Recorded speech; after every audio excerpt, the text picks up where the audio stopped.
Hello दोस्तों, तो फिर कैसे हैं आप। आज फिर हाजिर हैं इस पॉलिटी कॉन्स्टिट्यूशन सीरीज़ के एक नए वीडियो में, जो कि रिलेटेड है, आज भी एक कॉन्स्टिट्यूशनल बॉडी से रिलेटेड है। लास्ट के पिछले कुछ एक वीडियोज़ में हमने देखा है CAG के बारे में, अटॉर्नी जनरल के बारे में। तो इसी सीरीज़ को आज आगे बढ़ाते हुए आज हम बात करने वाले हैं इंडियन कॉन्स्टिट्यूशन का एक ही बहुत ही मजबूत टॉपिक, जिसका नाम है इलेक्शन कमीशन, चुनाव आयोग। चुनाव आयोग इसलिए इतना ज़्यादा महत्वपूर्ण है क्योंकि अगर पूरे देश से, भारत में अगर चुनाव जैसे चीज़ों को अगर आप हटा दीजिएगा तो फिर ये देश लोकतांत्रिक देश, डेमोक्रेटिक कंट्री के नाम से जो जाना जाता है, ये डेमोक्रेटिक कंट्री नहीं रह पाएगा। तो आप लोग अंदाज़ा लगा सकते हैं कि ये टॉपिक कितना ज़्यादा इंपॉर्टेंट है, ऐसे सामान्य समझ के लिए भी, और आपके कॉम्पिटेटिव एग्जाम या लॉ एंट्रेंस एग्जाम के लिए तो ये महत्वपूर्ण है ही, ये आपके सिलेबस का एक हिस्सा है। तो आज के इस वीडियो में हम बात करते हैं इलेक्शन कमीशन का। तो सबसे पहले आप ये जानिए कि इलेक्शन कमीशन, नाम से ही स्पष्ट होता है कि इसका काम इलेक्शन को कराना है। इलेक्शन कमीशन, नाम से ही स्पष्ट होता है कि इसका काम क्या है, इलेक्शन कराना इसका काम है, क्योंकि नाम है इलेक्शन, हिंदी में है चुनाव आयोग। इसके बारे में जो बताया गया है वो बताया गया है कॉन्स्टिट्यूशन में आर्टिकल 324 टू 329 तक। यहाँ पे हम आप लोग को पिछले वीडियो में भी समझाए हैं, आज फिर से बताना चाह रहे हैं कि इलेक्शन कमीशन के बारे में अगर हम आर्टिकल लिख रहे हैं तो इसका क्या मतलब होता है। इसका ये मतलब हो जाता है कि इस कमीशन के बारे में संविधान में बताया गया है, और कई बार लॉ एंट्रेंस एग्जाम में सीधा क्वेश्चन आता है कि is election commission is a constitutional body, yes no. तो फिर आपको इसका उत्तर क्या होगा, क्योंकि कॉन्स्टिट्यूशन में इसका मेंशन है तो ये क्लियरली कॉन्स्टिट्यूशनल बॉडी हो जाएगा, और जो भी कॉन्स्टिट्यूशन में मेंशन रहेगा उसके लिए कुछ ना कुछ तो आर्टिकल होगा। तो इलेक्शन कमीशन के लिए क्या आर्टिकल है, आर्टिकल 324 टू 329। यानी कि आपको चुनाव आयोग के बारे में किसी भी प्रकार का कोई जानकारी चाहिए तो वो आपको कहाँ से मिलेगा, आर्टिकल 324 टू 329। अब बात करते हैं ये आयोग क्या होता है, इसका क्या कार्य होता है, इसकी स्थापना क्यों की गई, ये किस प्रकार से अपना कार्य करता है। तो इन सारी बातों को आज समझते हैं। इलेक्शन कमीशन को समझने से पहले समझिए कि इसका ज़रूरत क्या है, इसके बारे में कहाँ बताया गया। तो देखिए, नाम से ही स्पष्ट है, इलेक्शन मतलब चुनाव, कमीशन मतलब आयोग, चुनाव आयोग। इसका कार्य क्या होता है, चुनाव कराना। तो चुनाव कराना जो इसका कार्य होता है, उससे पहले समझते हैं कि भारत का जो संविधान है, भारतीय संविधान के अनुसार कौन से ऐसे कॉन्स्टिट्यूशनल पोस्ट है, कौन कौन से ऐसे पद हैं जिसके लिए चुनाव कराना ज़रूरी होता है। संविधान में किन किन बातों को बताया गया है कि इसके लिए चुनाव कराना बेहद ज़रूरी है। तो देखिए, इसके बारे में जो बताया गया है, एक तो होता है प्रेसिडेंट साहब, प्रेसिडेंट का जो इलेक्शन होता है इसके लिए आपको चुनाव कराना बेहद ज़रूरी होता है, ऐसा संविधान में बताया गया है कि इसका चुनाव होता है। फिर आता है वाइस प्रेसिडेंट, वाइस प्रेसिडेंट का भी इलेक्शन होगा, ऐसा कहाँ बताया गया है, आवर कॉन्स्टिट्यूशन में। फिर बताया गया है आपका MP जितने होते हैं, जितने मेंबर ऑफ पार्लियामेंट होते हैं उनका इलेक्शन होता है, चाहे वो लोकसभा के हो या फिर वो राज्यसभा के हो, डायरेक्ट इलेक्शन हो या इनडायरेक्ट इलेक्शन हो, इलेक्शन तो होता है। MP का हो गया। फिर आता है MLAs का, जितने भी स्टेट हैं उन सारे स्टेट का जो लेजिस्लेटिव असेंबली है उसके जो मेंबर हैं लेजिस्लेटिव असेंबली का, उसको बोलते हैं क्या, मेंबर ऑफ लेजिस्लेटिव असेंबली, यानी कि MLA। तो इनका भी इलेक्शन होता है। तो प्रेसिडेंट, वाइस प्रेसिडेंट, MP और MLA, ये 4 ऐसे हैं जिनका चुनाव होता है। इसके अलावा इसको अगर और ठीक से समझिएगा तो 3 चीज़ें और हैं जिसका इलेक्शन कराया जाता है, ऐसा कॉन्स्टिट्यूशन में बताया गया है। तो वो 3 कौन कौन से हैं, तो आप लोग जानते होंगे पंचायती राज के बारे में, पंचायती राज व्यवस्था जानते हैं ना, तो पंचायत का इलेक्शन होता है। इसके बाद फिर होता है म्युनिसिपल कॉर्पोरेशन का होता है, यानी कि नगर पालिका का होता है। चलिए म्युनिसिपैलिटीज लिख दे रहे हैं, तो म्युनिसिपैलिटीज का चुनाव होता है। इसके बाद होता है कॉर्पोरेटिव सोसाइटी का, बहुत सारे जो कॉर्पोरेटिव सोसाइटी होते हैं उनका भी इलेक्शन कराया जाता है, ऐसा हमारे कॉन्स्टिट्यूशन में बताया गया है। तो कुल मिलाकर के ये 7 चीज़ें ऐसे हैं, president, vice president, member of parliament, member of legislative assembly, panchayat, municipality और कॉर्पोरेटिव सोसाइटी। ये 7 चीज़ें ऐसे हैं जिसके लिए इलेक्शन कराया जाता है। तो आप लोग सोच रहे होंगे कि पढ़ना तो इलेक्शन कमीशन है, तो फिर इस तरह की चीज़ों को काहे पढ़ रहे हैं।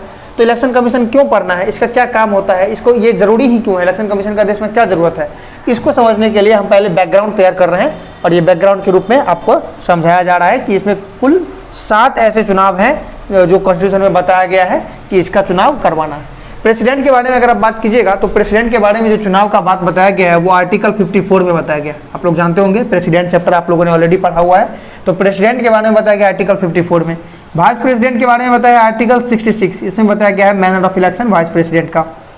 MP जो होते हैं, एमपी जो होते हैं इसके लिए जो इलेक्शन के बारे में बताया गया है, तो देखिए इसके बारे में कोई क्लियर प्रोविजन नहीं है। मेंबर ऑफ पार्लियामेंट का चुनाव होगा, किस प्रकार से होगा, कौन कराएगा, ऐसा कोई वर्णन कहीं पे संविधान में नहीं है इसके बारे में। लेकिन ये है कि एक आर्टिकल है, आर्टिकल 84 इंडियन कॉन्स्टिट्यूशन का एक आर्टिकल 84, इसमें ये बताया गया है कि qualification to be a member of parliament, यानी कि मेंबर होने के लिए जो क्वालिफिकेशन है इसको आप इनडायरेक्ट रूप से रिलेट कर सकते हैं इलेक्शन प्रोसीजर से। मेंबर्स ऑफ पार्लियामेंट के इलेक्शन का जो प्रोसीजर है उसको आप रिलेट कर सकते हैं आर्टिकल 84 के साथ, जो कि क्वालिफिकेशन के बारे में बताता है। हालांकि डायरेक्टली इसके बारे में कहीं कोई आर्टिकल में चर्चा नहीं है। फिर एमएलए का भी वही स्थिति है कि डायरेक्टली किसी आर्टिकल में नहीं बताया गया कि इलेक्शन होगा तो वो किस प्रकार से होगा, तो इसको भी हम लोग क्वालिफिकेशन के अंतर्गत आर्टिकल 173 के अंतर्गत रख सकते हैं, इसे रिलेट कर सकते हैं। देखिए हम आपको एक बात बता रहे हैं, ये सारा आर्टिकल क्यों समझा रहे हैं। इलेक्शन कमीशन के बारे में बताया गया आर्टिकल 324 टू 329। तो आप लोग एक बात जान लीजिए, जब भी किसी कॉन्स्टिट्यूशनल टॉपिक को पढ़िएगा और आप ये सोचिएगा कि एक कॉन्स्टिट्यूशन जो होता है या एक आर्टिकल जो होता है, किसी कॉन्स्टिट्यूशन का जो आर्टिकल होता है वो इंडिपेंडेंट होता है, मतलब एक आर्टिकल में जो बात बताया गया है इसके बारे में फिर संविधान में कहीं और नहीं बताया गया, तो ये आपकी सबसे बड़ी बेवकूफ़ी होगी। मेन बात क्या होता है कि संविधान में जो एक बातें किसी आर्टिकल में बताई गई है उसका आधार जो होता है बहुत सारी आर्टिकल्स होते हैं। जैसे कि चुनाव आयोग के बारे में 324 टू 329 बताया गया है, लेकिन आपको इलेक्शन के बारे में समझना है, इलेक्शन कमीशन के बारे में समझना है, तो आपको ये सारा आर्टिकल जो है सो धीरे धीरे करके समझना पड़ेगा। और इतना ही नहीं, ये सारे आ जाते हैं आर्टिकल 243 के अंतर्गत। 243 का भी कुछ एक प्रोसीजर है, उसके बारे में भी हम बता रहे हैं। 243 का भी कौन कौन सा वो हम आपको भी बताने वाले हैं। पंचायत के बारे में बताया गया इलेक्शन का 243 जेड, 243 के में बताया गया है पंचायती इलेक्शन के बारे में। म्यूनसिपल कॉर्पोरेशन बताया गया 243 जेड, और जेड के बाद है ए, जेड है, ये सब क्लॉज होता है जेड है। और फिर जो कॉर्पोरेशन सोसाइटी है इसके बारे में बताया गया 243 जेड और के। ये सारे आर्टिकल्स हैं जिसमें इसके चुनाव के बारे में बताया गया कि इनका इलेक्शन होगा। तो सिर्फ 324 तो 329 पढ़ करके आप सोचिएगा कि इलेक्शन के बारे में बहुत ज़्यादा आप जान गए हैं, तो ऐसा नहीं हो सकता है। आपको इस सारे पूरी बातों को समझना पड़ेगा कि कैसे कैसे क्या क्या होता है। तो आपको ये समझ में आ गया कि इलेक्शन कमीशन जो होता है वो आर्टिकल 324 टू 329 के अंतर्गत है, ठीक है। इसके बाद देश में जो संविधान में जो चुनाव के बारे में बताया गया है, इलेक्शन के बारे में बताया गया, ये मेनली इन 7 पोस्ट के लिए बताया गया है। अब इन 7 पोस्ट में भी हम धीरे धीरे चीज़ों को छांटेंगे और अपने मूल टॉपिक पे आएंगे, इलेक्शन कमीशन के टॉपिक पे आएंगे। तो छांटना क्या है इसमें ध्यान से समझिए। इसमें जो पंचायत होते हैं, पंचायत का जो इलेक्शन होता है और फिर जो म्यूनसिपल का जो इलेक्शन होता है, इन दोनों का जो इलेक्शन होता है ये करवाता है स्टेट इलेक्शन कमीशन। पंचायती इलेक्शन और म्यूनसिपल कॉर्पोरेशन का जो चुनाव होता है ये कराते हैं स्टेट इलेक्शन कमीशन। इसको आप लोग हिंदी में बोल सकते हैं राज्य चुनाव आयोग। तो ये जो राज्य चुनाव आयोग होते हैं इनका वर्णन आर्टिकल 243 के में किया गया है और साथ ही साथ किया गया है आर्टिकल 243 जेड ए में। यहाँ पे स्टेट इलेक्शन ऑफ कमीशन के बारे में बताया गया है, लेकिन एक बात ध्यान रखिएगा, स्टेट इलेक्शन कमीशन का जो आर्टिकल 324 है और 329 है इससे बिल्कुल भी रिलेटेड नहीं है। ये इलेक्शन कमीशन से बिल्कुल भी रिलेटेड नहीं है, ये एक अलग बॉडी है स्टेट इलेक्शन कमीशन, बताया गया आर्टिकल 243 के और 243 जेड ए में। आप तो ये क्वेश्चन भी आ सकता है कि इज स्टेट इलेक्शन कमीशन है कॉन्स्टिट्यूशनल बॉडी, तो यस कॉन्स्टिट्यूशनल बॉडी। क्यों? क्योंकि इसके बारे में जानकारी संविधान में हमको मिल जाता है। तो यहाँ पे देखिए स्टेट इलेक्शन कमीशन ये चुनाव करवाता है। तो जैसे ही स्टेट इलेक्शन कमीशन जब इसका चुनाव करवाएगा और चुनाव आयोग जो अपना इलेक्शन कमीशन जो आज का टॉपिक है ये नहीं करवाता है, तो फिर इस टॉपिक को हमको आज पढ़ना ही नहीं है, ये टॉपिक तो यहीं पे बंद हो जाएगा। मतलब पंचायत के बारे में और म्यूनसिपल कॉर्पोरेशन के बारे में जो है ये तो बंद हो जाएगा, म्यूनसिपैलिटीज़ के बारे में। अब बच जाता है कॉर्पोरेटिव सोसाइटी, इसके बारे में क्या बताया गया है? तो इसके बारे में ये बताया गया कि इसका जो इलेक्शन होगा ये इलेक्शन कौन कराएगा? तो जिस राज्य का होगा उस राज्य का जो लेजिस्लेटिव असेंबली होगा वो विधि के द्वारा, कानून के द्वारा, लॉ के द्वारा जिस अथॉरिटी को ये पावर दे दे इसको इलेक्शन कराने के लिए, तो वो करवाएगा। मतलब इसका इलेक्शन भी इलेक्शन कमीशन नहीं करवाता है। तो इसके बारे में भी हमको बहुत ज़्यादा अभी जानने का ज़रूरत नहीं है, तो इसको भी मिटाते हैं। अब बच क्या गया? अब बच गया आपका president, vice president, MPs and MLAs. तो जो आपका सबसे पहला आर्टिकल है आर्टिकल 325 इलेक्शन कमीशन के अंतर्गत, उसका जो सबसे पहला आर्टिकल है 324, ये जो आपका सबसे पहला आर्टिकल है इसमें क्लियरली लिखा गया है, कि 324 जो है ये बताता है कि देश में जो प्रेसिडेंट का इलेक्शन होगा, वाइस प्रेसिडेंट का इलेक्शन होगा, एमपी का इलेक्शन होगा और एमएलए का इलेक्शन होगा, ये इलेक्शन कौन करवाएंगे? इलेक्शन कमीशन, चुनाव आयोग चुनाव करवाएंगे किसका किसका, प्रेसिडेंट का, वाइस प्रेसिडेंट का, एमपीज का और एमएलए का। कई बार तो एग्जाम में डायरेक्ट क्वेश्चन इस प्रकार से आता है कि चुनाव आयोग निम्नलिखित में से किसका किसका इलेक्शन करवाते हैं, which of the following elections held by election commission of India, president, vice president, MPs, all of this. तो आप जो भी उत्तर देखिएगा उससे पहले आप इस टॉपिक को समझिए। तो इसका उत्तर क्या हो जाएगा, ऑल ऑफ दीज। एमएलए का भी कराते हैं। यहाँ पे एमपी में दो बातें आ जाती है, लोकसभा के एमपी और राज्यसभा के एमपी, मतलब उच्च सदन के और निम्न सदन के। तो लोकसभा का इलेक्शन हो तो भी या राज्यसभा का इलेक्शन हो तो भी कौन कराएंगे, इलेक्शन कमीशन ही करवाते हैं। तो ये बातें आपको समझ में आ गई। अब बात कर लेते हैं थोड़ा सा इलेक्शन कमीशन के आर्टिकल 324 के बारे में आपने समझ लिया। इसके बाद हम थोड़ा सा और इलेक्शन कमीशन का जो स्ट्रक्चर है इसके बारे में समझाना चाह रहे हैं आप लोग को। तो अब हम फिलहाल प्रेसिडेंट, वाइस प्रेसिडेंट, एमपीज और एमएलएज को मिटा रहे हैं। देखिए, चुनाव के बारे में आप लोग पढ़िएगा और चुनाव में विवाद के बारे में नहीं पढ़िएगा तो फिर समझिए कि आपने पूरा नहीं पढ़ा है।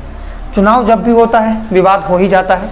विवाद अक्सर हारे हुए उम्मीदवारों को होता है कि कभी ईवीएम हैक है तो कहीं पे अगर वही पार्टी अदर स्टेट में जीत जाता है तो वो कहता है हमने यहाँ पे पूरा कोशिश किया कि ईवीएम को हैक नहीं किया जाए। तो इस तरह की बातें आते रहती हैं। तो चुनाव आयोग पे निरंतर सवाल उठते रहते हैं कि चुनाव आयोग ने काम ईमानदारी से नहीं किया, या फिर इस तरह की बहुत सारी बातें जो आते ही रहती हैं डेली लाइफ में। आप लोग इससे सुनते होंगे जब भी इलेक्शन का दिन आता है। तो इसके बाद हम बात करते हैं थोड़ा सा विवाद के बारे में। तो यदि आप प्रेसिडेंट या फिर वाइस प्रेसिडेंट का इलेक्शन लड़ते हैं और एक होता है एमपी और एक होता है एमएलए, ये चार इलेक्शन जो हैं ये किनको कराने हैं, इलेक्शन कमीशन के। तो हम अभी इन्हीं चारों पे बात करेंगे। तो जो प्रेसिडेंट होते हैं और जो वाइस प्रेसिडेंट होते हैं, जो एमपी होते हैं और जो एमएलए होते हैं, ये चारों के इलेक्शन में अगर किसी भी प्रकार का विवाद होगा तो इसके लिए क्या क्या प्रोविजन है समझिए। एमपीज और एमएलएज के बारे में ये बताया गया है कि अगर इनमें हारे हुए उम्मीदवारों को यदि किसी भी प्रकार से गड़बड़ी का शिकायत है तो इसके लिए ये इलेक्शन पेटिशन में कंप्लेन कर सकते हैं, इलेक्शन पेटिशन दे सकते हैं, इलेक्शन पेटिशन ये लोग फाइल कर सकते हैं। एमपीज और एमएलएज को अगर गड़बड़ी का शिकायत है तो ये इलेक्शन पेटिशन फाइल कर सकते हैं।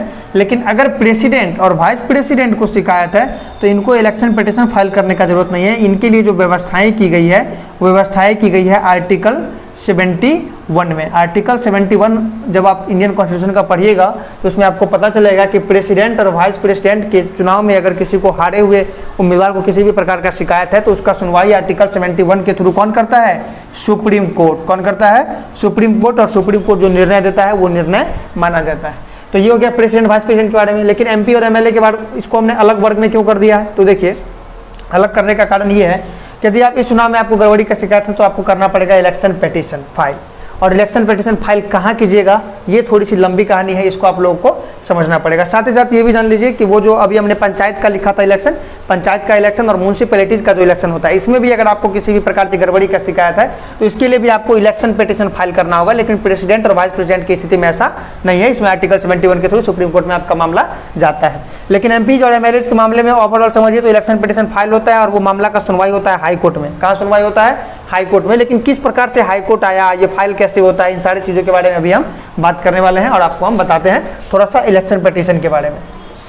तो देखिए ये हो गया इलेक्शन पेटिशन, शॉर्टकट ही लिखते हैं क्योंकि लिखने से ज़्यादा समय लगता है। तो इलेक्शन पेटिशन के बारे में समझिए। जब इलेक्शन पेटिशन जो है, संविधान जो है अपना, इस संविधान का जो आर्टिकल है 329, जो इलेक्शन कमीशन का जो लास्ट वाला आप देख रहे हैं 329, अभी हमने आपको आर्टिकल 324 के बारे में बता दिया था कि 4 इलेक्शन जो होंगे, प्रेसिडेंट का, वाइस प्रेसिडेंट का, एमपीज का और एमएलएज का, ये कौन करवाएंगे, इलेक्शन कमीशन। ये बात कहाँ लिखा हुआ है, आर्टिकल 324 में। तो आपने आर्टिकल 324 पढ़ लिया। अब हम बात कर रहे हैं थोड़ा सा आर्टिकल 329 का। 329 के 2 सब क्लॉज हैं, एक है ए और एक है बी। तो हम बी के बारे में बता रहे हैं। आर्टिकल 329 बी में ये बात लिखा हुआ है, यदि आपको इलेक्शन पेटिशन फाइल करना है, यानी कि आपको अगर एमपी और एमएलए की इलेक्शन में अगर आपको दिक्कत हो रहा है, आपको इसमें गड़बड़ी का शिकायत है, तो आप इसके लिए इलेक्शन पेटिशन फाइल कीजिएगा। बस इतना ही बात लिखा हुआ है। लेकिन ये नहीं लिखा हुआ है कि इलेक्शन पेटिशन कहाँ फाइल होगा।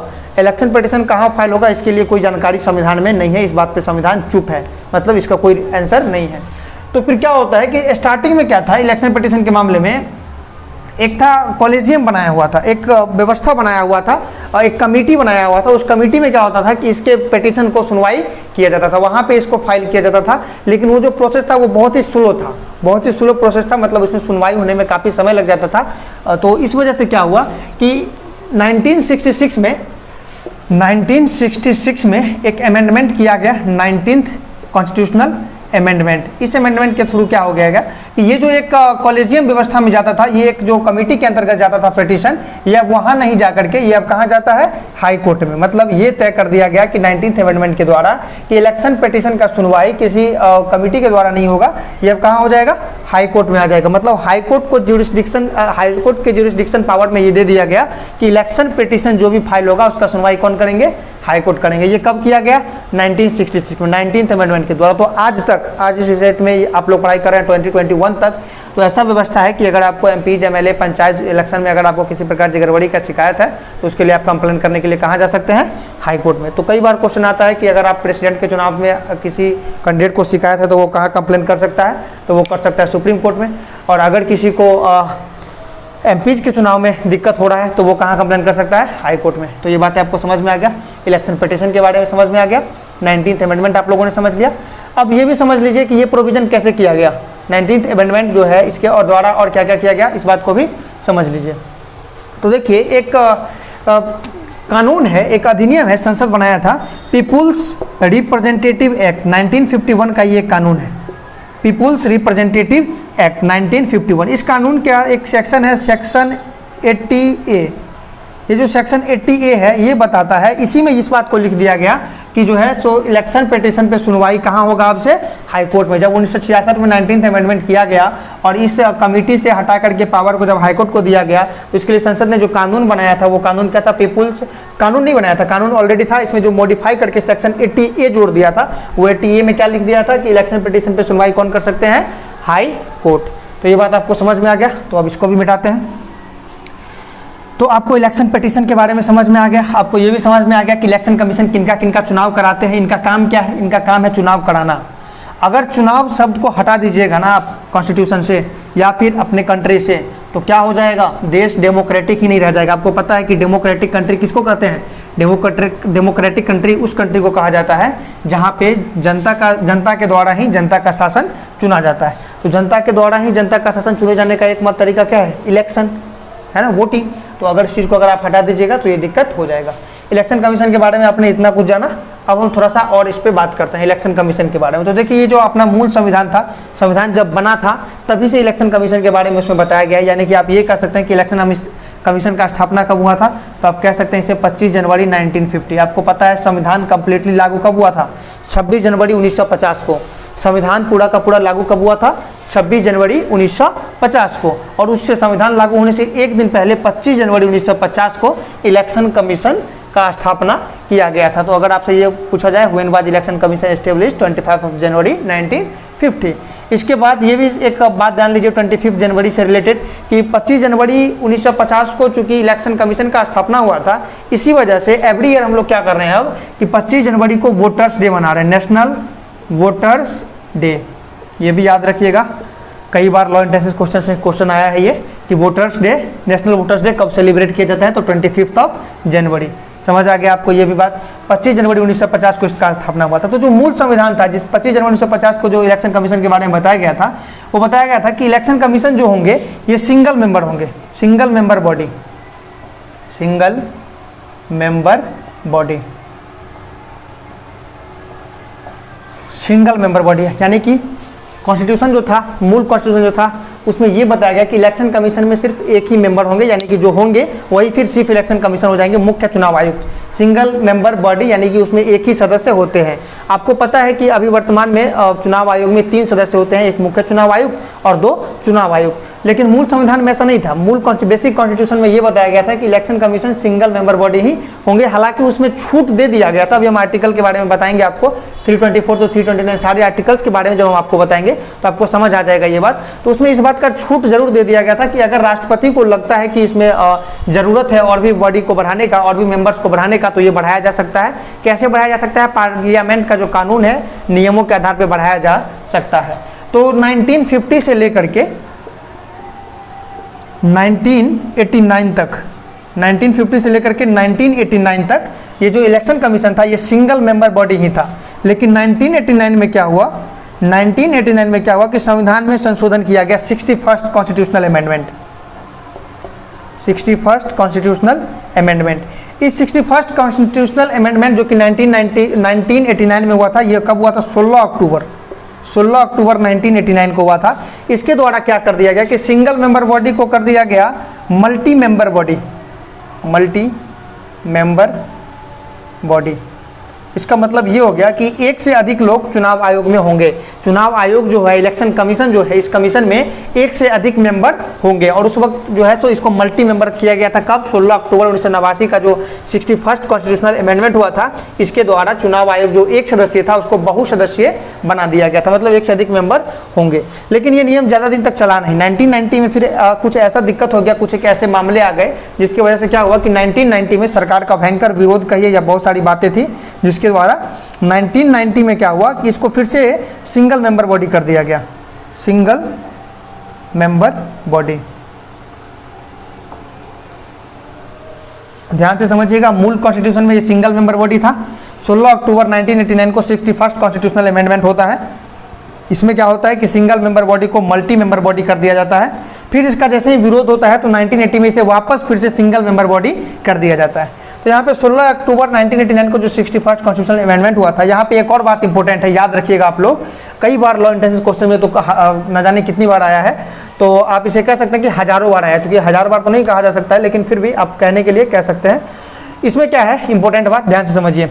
वोटिंग का जो एज है, आपको पता है कि वोट देने का अधिकार अभी कितने वर्ष के लोगों को होता है? अभी 18 या इससे प्लस लोगों को, जो 18 वर्ष के हैं या 18 वर्ष से अधिक के लोग हैं, उनको अभी वोटिंग का राइट मिला हुआ है। लेकिन शुरू में ऐसा नहीं था, जब कॉन्स्टिट्यूशन अपना बन के तैयार हुआ था तब ऐसा नहीं था। तब वोटिंग का जो एज था वो था 21 वर्ष। तो 61st कॉन्स्टिट्यूशनल अमेंडमेंट जो कि 16 अक्टूबर 1989 को हुआ था, इसी में क्या हुआ था कि वोटिंग के एज को घटा दिया गया था और इसको कर दिया गया था 18, और इससे अधिक उम्र के लोग को वोटिंग का राइट प्रदान किया गया था। तो कई बार कॉन्स्टिट्यूशन से रिलेटेड क्वेश्चंस में ये आता रहा है कि किस संविधान संशोधन के द्वारा वोटिंग की उम्र को 21 वर्ष से घटाकर 18 वर्ष कर दिया गया। तो आपको याद रखना होगा 61st।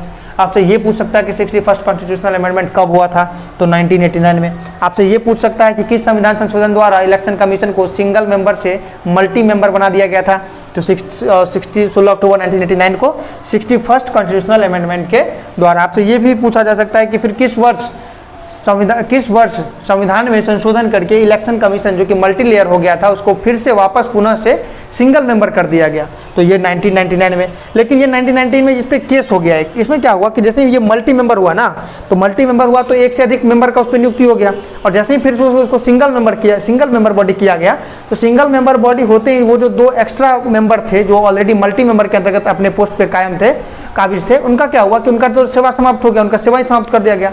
तो वो चले गए केस सुप्रीम कोर्ट में। तो सुप्रीम कोर्ट में जब केस हुआ तो उसमें बहुत सारी बातें निकल के आई। उन सारी बातों पे हम विस्तार से बात नहीं करना चाहते हैं। उसका एक बात हम आपको समझाना चाह रहे हैं। तो सुप्रीम कोर्ट ने एक लाइन और लिखा कि ये सारी बातें तो ठीक है, लेकिन इतने बड़े कमीशन का, इलेक्शन कमीशन का, चुनाव आयोग का सिंगल मेंबर बॉडी होना ठीक नहीं है, इस पर थोड़ा सा विचार किया जाए, ऐसा सुप्रीम कोर्ट ने कहा। तो फिर क्या हुआ कि 1983 में फिर से क्या हो जाता है कि 1993 में ये जो सिंगल मेंबर बॉडी हो गया था, इसको फिर से मल्टी मेंबर बॉडी कर दिया गया। मतलब आप ध्यान से समझिएगा कितनी बार इसको चेंज किया गया, मल्टी मेंबर बॉडी। 1993 में दिनेश गोस्वामी समिति जो थे, एक दिनेश गोस्वामी के अध्यक्षता में कमेटी बनाया गया था, दिनेश गोस्वामी समिति, उनके सिफारिश पे 1993 में जो है सो इलेक्शन कमीशन को फिर से सिंगल मेंबर बॉडी से कर दिया गया था मल्टी मेंबर बॉडी। और तब से लेकर के आज तक हमारा चुनाव आयोग जो है वो मल्टी मेंबर बॉडी ही है। और इसमें अभी वर्तमान में 3 मेंबर होते हैं, एक होते हैं चीफ इलेक्शन कमिश्नर और 2 होते हैं इलेक्शन कमिश्नर, यानी कि 2 साथ में होते हैं, उनके 3 मेंबर का एक पैनल होता है। तो इस प्रकार से आपको समझ में आ गया इलेक्शन कमीशन का स्ट्रक्चर, किस प्रकार से कैसे कैसे क्या क्या हुआ। ठीक है, अब इसको साफ करते हैं और आपको इलेक्शन कमीशन के बारे में थोड़ा सा और समझाते हैं। अब इलेक्शन कमिश्नर के बारे में समझाते हैं, वर्तमान में क्या क्या स्थितियां हैं ये सब आपको बताते हैं।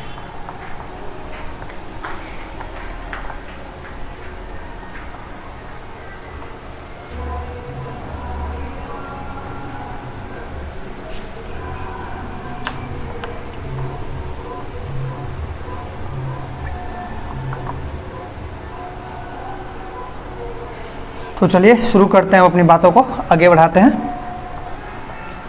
इसमें एक्चुअली आप लोगों ने इतने सारे बातों को समझा इलेक्शन कमीशन के बारे में, किस प्रकार से ये पहले सिंगल मेंबर बॉडी था, फिर ये 3 मेंबर, फिर ये मल्टी मेंबर बॉडी हो गया, फिर ये वापस सिंगल मेंबर बॉडी हुआ और ये फिर मल्टी मेंबर बॉडी हो गया।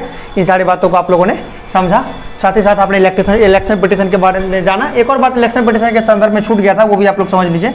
इलेक्शन पिटीशन जो होता है इसमें भी हमने आपको बताया था, अभी हमने आपको उसके बारे में बताया था कि अगर आपको एमपी और एमएलए के मामले में अगर आपको किसी भी प्रकार का दिक्कत है तो कहाँ अप्लाई कीजिएगा, हाई कोर्ट में। तो जैसे इलेक्शन हो गया तो कितने दिनों बाद आप अपील कर सकते हैं, ये पूछा जाता है कितने दिनों के अंदर आप हाई कोर्ट में अपने चुनाव में हुई गड़बड़ी के मामले में अपील कर सकते हैं। तो ये अपील करने के लिए जो आपको डेट दिया गया है ये 45 डेज के अंतर्गत 45 डेज के अंतर्गत आपको हाई कोर्ट में अपना अपील जो है सो पिटीशन जो है सो वो रखना पड़ेगा। यहाँ से मान लीजिए कोई डिसीजन आ जाता है और आप इस डिसीजन के विरुद्ध सुप्रीम कोर्ट जाना चाहते हैं तो आप सुप्रीम कोर्ट में अपील के लिए जा सकते हैं, लेकिन इसके लिए भी डेट फिक्स है। इसके लिए आपको 30 डेज के अंतर्गत सुप्रीम कोर्ट में आपको अपील करना पड़ेगा। तो ये बात भी आपको समझ में आ गया। आगे बढ़ते हैं, वीडियो थोड़ा लंबा हो रहा है इसलिए थोड़ा सा आप स्पीड करके खींच रहे हैं इसको। तो इलेक्शन पिटीशन समझ में आ गया, ये भी समझ में आ गया। अब बात करते हैं इनके नियुक्ति की।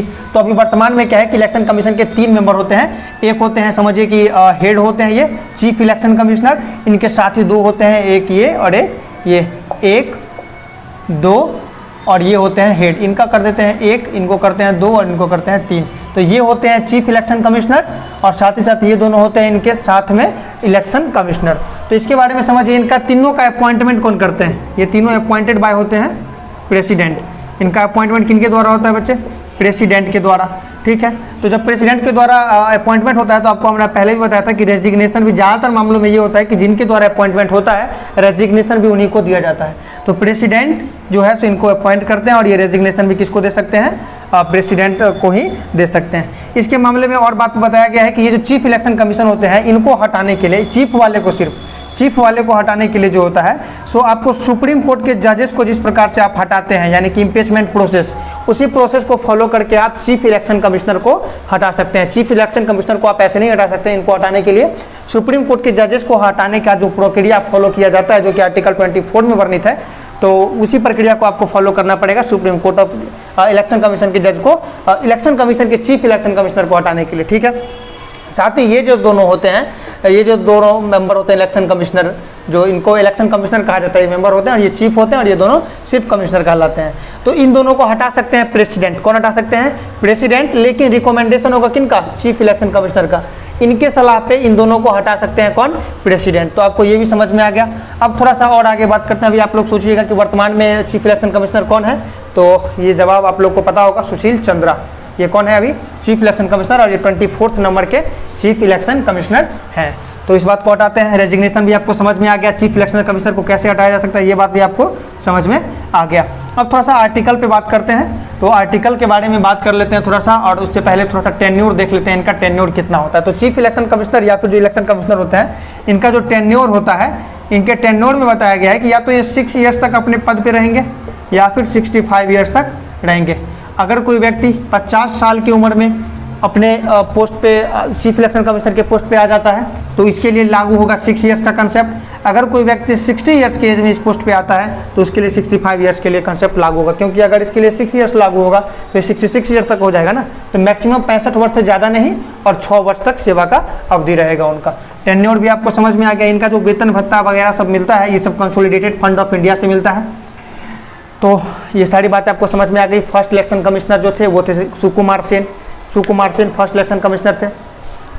इलेक्शन कमीशन से संबंधित अब थोड़े बहुत आर्टिकल बच गए, उन आर्टिकल को पढ़ने के बाद ये टॉपिक अपना खत्म हो जाएगा। आर्टिकल पढ़ते ही आपका जो भी डाउट है वो सारा डाउट भी धीरे धीरे करके खत्म हो जाएगा। तो अब बात कर लेते हैं आर्टिकल वाइज, जो हमने आपको बताया था आर्टिकल 324 टू लेकर के आर्टिकल 329 तक जो बताया गया इलेक्शन कमीशन के बारे में। तो इन सारी चीज़ों को हम लोग बारी बारी से समझ लेते हैं। तो देखिए आर्टिकल 324 जो है इसको लेकर के 6 प्रोविजंस हैं संविधान में। जब आर्टिकल 324 को देखिएगा तो इसको लेकर के 6 सब क्लॉजेस हैं, 1 2 3 4 5 और 6, 1 2 3 4 5 6। तो 6 सब क्लॉजेस है आर्टिकल 324 में। क्या क्या है इसको बारी बारी से समझते हैं।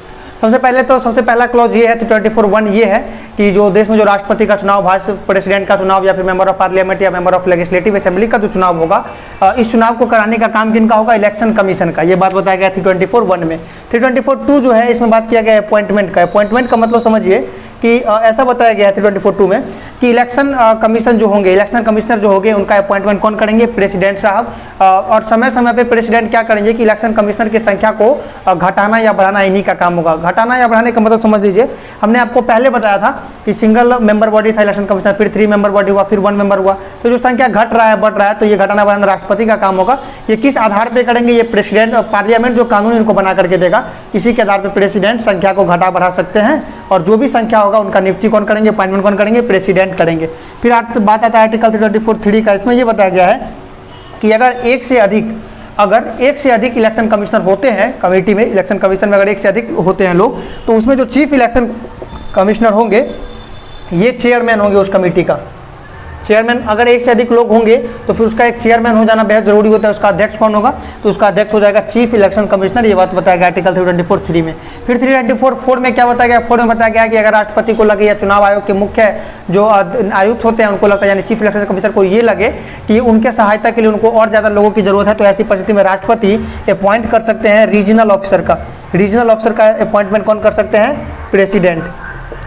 किसके सलाह पे करेंगे? चीफ इलेक्शन कमिश्नर के कहने पे। फिर बात आता है आर्टिकल 324(5) में क्या बताया गया? तो 5 में बताया गया है जो इलेक्शन कमीशन होता है, इनके सर्विसेज क्या होंगे, इनकी ड्यूटी क्या होंगे, इनके टेन्योर क्या होगा, इनको कैसे हटाया जा सकता है। तो इन सारे टॉपिक को तो हमने ऑलरेडी बात कर लिया है, तो ये भी समझ में आएगा। फिर बात आता है 324(6) की। इसको समझना बेहद जरूरी हो जाता है। क्यों? क्योंकि इलेक्शन कमीशन जो इतना बड़ा चुनाव कराता है, इसके पास एक्चुअली अपना कोई भी स्टाफ नहीं होता है। तो फिर ये स्टाफ कहाँ से लाता है? इलेक्टोरल कॉलेज कैसे तैयार करवाता है, इलेक्शन कैसे करवाता है? इसके लिए अगर इसको किसी विशेष राज्य के लिए चाहिए होता है तो ये किसी गवर्नर से कंसेंट लेते हैं कि आप हमको स्टाफ प्रोवाइड कराइए। स्टाफ मतलब वो जो काम करेंगे इलेक्शन के लिए। और अगर देश के लिए बात हो तो ये प्रेसिडेंट से कह करके स्टाफ को लेते हैं। तो इसीलिए आप देखते होंगे कि जब भी इलेक्शन होता है तो बैंक कर्मचारी, रेलवे कर्मचारी या फिर जो टीचर वगैरह होते हैं, ये सारे लोग इलेक्शन के काम में लग जाते हैं। इनके कहने पे, गवर्नर या प्रेसिडेंट के कहने पे इनको प्रोवाइड हो जाता है स्टाफ। ये बात बताया गया आर्टिकल 324(6) में। तो आपने 324 देख लिया। अब बात आता है 325 का। 325 में ये बताया गया कि जब भी इलेक्टोरल कॉलेज का निर्माण किया जाएगा या किसी व्यक्ति को वोट देने का जब अधिकार दिया जाएगा, तो इसमें उनका जो कास्ट है, उनका जो जाति है, उनका जो सेक्स है, इसके आधार पर, उनका जो धर्म है, इसके आधार पर उनके साथ किसी भी प्रकार का भेदभाव नहीं किया जाएगा। मतलब वोटिंग में सबके समानता, इक्वालिटी इन वोटिंग की बात करता है आर्टिकल 325। फिर बात आता है आर्टिकल 326 की। 326 एडल्ट वोटिंग की बात करता है, adult voting of suffrage of adult voting. ये आता है आर्टिकल 326। इसमें क्या बताया गया है कि 18 वर्ष या इससे अधिक वर्ष के जितने भी लोग हैं और जो भारत के नागरिक भी हैं और जो अयोग्य भी नहीं है, वो सारे के सारे लोग क्या होंगे? वोट देने के काबिल होंगे और उनको वोट देने का अधिकार मिलेगा। ये बात बताया गया 326 में। फिर 2 बातें आती है आर्टिकल 327 और आर्टिकल 328। इन दोनों को आप एक साथ समझिए। 327 में जो पावर पार्लियामेंट को दिया गया है, 328 में वही पावर स्टेट लेजिस्लेटिव असेंबली को दिया गया है। क्या पावर दिया गया है? पावर दिया गया है कानून बनाने का। तो आप कहेगा क्या कानून? कानून तो ऐसे भी पार्लियामेंट ही बनाते हैं और स्टेट लेजिस्लेटिव असेंबली ही बनाते हैं। तो ये कानून है इलेक्शन से रिलेटेड। मतलब अगर पूरे देश का बात हो या किसी एक स्टेट का बात हो, तो उसके लिए पार्लियामेंट को ये पावर है कि वहाँ का जो चुनाव का जो प्रक्रिया जो होगा, या इलेक्टोरल कॉलेज का नामावली तैयार करवाना हो या फिर क्षेत्र को लेकर के कोई कानून बनाना हो, तो वो कानून बना सकता है पार्लियामेंट 327 के तहत पे। और किसी राज्य के लिए अगर बनाना हो तो स्टेट लेजिस्लेटिव असेंबली के पास भी ये पावर है और ये इसका आधार है आर्टिकल 328। ये दोनों बातें आपको समझ में आ गई। फिर बात आता है आर्टिकल 329 का। हमने आपको पहले ही बताया था 329 के 2 सब क्लॉज हैं, एक सब क्लॉज ए और एक सब क्लॉज बी। 329 ए सब क्लॉज क्या कहता है? ये कहता है कि पार्लियामेंट की जो पावर मिला है 327 के तहत और स्टेट लेजिस्लेटिव को जो पावर मिला है 328 के तहत, इन दोनों के आधार पे जो कानून बनाएंगे पार्लियामेंट या स्टेट लेजिस्लेटिव असेंबली, इनको किसी भी कोर्ट में चैलेंज नहीं किया जा सकता है। तो ये 329 ए में बताया गया है। 329 बी में क्या बताया गया है? तो हमने आपको अभी इलेक्शन पिटीशन के बारे में बताया था ना। तो इलेक्शन पिटीशन का जो आधार है यही तो आर्टिकल है 329 बी। इसी में तो बताया गया है कि अगर आपको चुनाव में किसी भी प्रकार की गड़बड़ी का शिकायत है तो आप इलेक्शन पिटीशन फाइल कर सकते हैं। कहाँ? हाई कोर्ट नहीं। ये बताया गया कि आप इलेक्शन पिटीशन फाइल कर सकते हैं। कहाँ फाइल करना है ये बात तो नहीं बताया है। 329 बी में ये बिल्कुल भी नहीं बताया गया कि कहाँ फाइल करना है। तो इसी को लेकर के एक कानून है पीपुल्स रिप्रेजेंटेटिव एक्ट 1951 का, उसका जो सेक्शन है 80A, उसमें ये बताया गया है कि आपको जो इलेक्शन पिटीशन फाइल करना है वो कहाँ करना है? हाई कोर्ट में। तो ये सारी बातें थी इलेक्शन कमीशन से लेकर के। इसके साथ एक और आता है मॉडल ऑफ कंडक्ट या मोड ऑफ कंडक्ट, या हिंदी में इसको आचार संहिता कहिए। इसमें क्या होता है कि मतलब सत्ता पक्ष जो होता है, चूंकि वो शासन में होता है तो वो चुनाव के समय बहुत सारी चीज़ों का प्रयोग कर लेगा, सरकारी गाड़ी, सरकारी शक्ति, सरकारी रुपये, या बहुत सारी चीज़ों का प्रयोग, या फिर कोई लोक लुभावन योजनाओं को चालू करके जो है तो जनता के मत को अपनी तरफ कर सकता है। तो इस तरह के चीज़ों पर प्रोहिबिट करने के लिए और सभी लोगों को समान रूप से मतलब एक जो फेयर इलेक्शन होते हैं, फेयर इलेक्शन कंडक्ट करने के लिए, सबको बराबरी का मौका देने के लिए आचार संहिता लागू किया जाता है। आचार संहिता कब लागू होता है? जिस दिन इलेक्शन कमीशन प्रेस के द्वारा या आकर के या किसी भी प्रकार से ये अनाउंस करते हैं कि किसी डेट में इस तारीख को इलेक्शन होगा, तो जिस दिन वो अनाउंस करते हैं उसी वक्त से आचार संहिता लागू हो जाता है। और जैसे ही आचार संहिता लागू हो जाता है, आचार संहिता के लागू होते ही सरकारें किसी भी प्रकार की नई योजनाएं नहीं शुरुआत कर सकती है, नई सड़कें नहीं बनवा सकती है, कोई भी ऐसे प्रकार का वित्तीय योजना नहीं लाया जा सकता जिससे कि जनता का मन उनके तरफ चला जाए, या फिर वो सरकारी गाड़ी का प्रयोग नहीं कर सकते हैं, सरकारी रुपयों का खर्च प्रयोग नहीं कर सकते हैं। सबको बराबरी में, मतलब जो सत्ता पक्ष जो थोड़ा सा ऊंचे होते हैं और जो सत्ता में नहीं होते हैं, इन दोनों को एक बराबर में लाने का काम करता है आचार संहिता। तो और भी बहुत सारी बातें होती है इसमें, लेकिन जो मोटी मोटी बातें हैं वो हमने आपको बता दिया। एक और क्वेश्चन से रिलेटेड बहुत ज़्यादा बनता है कि फर्स्ट इलेक्शन कमिश्नर कौन थे, तो याद रखिएगा सुकुमार सेन। तो ये सारी बातें हो गई आपका इलेक्शन कमीशन से रिलेटेड। उम्मीद करते हैं आपको ये वीडियो बहुत अच्छा लगा होगा। जल्दी मिलते हैं फिर अपने नए वीडियो में। Thank you.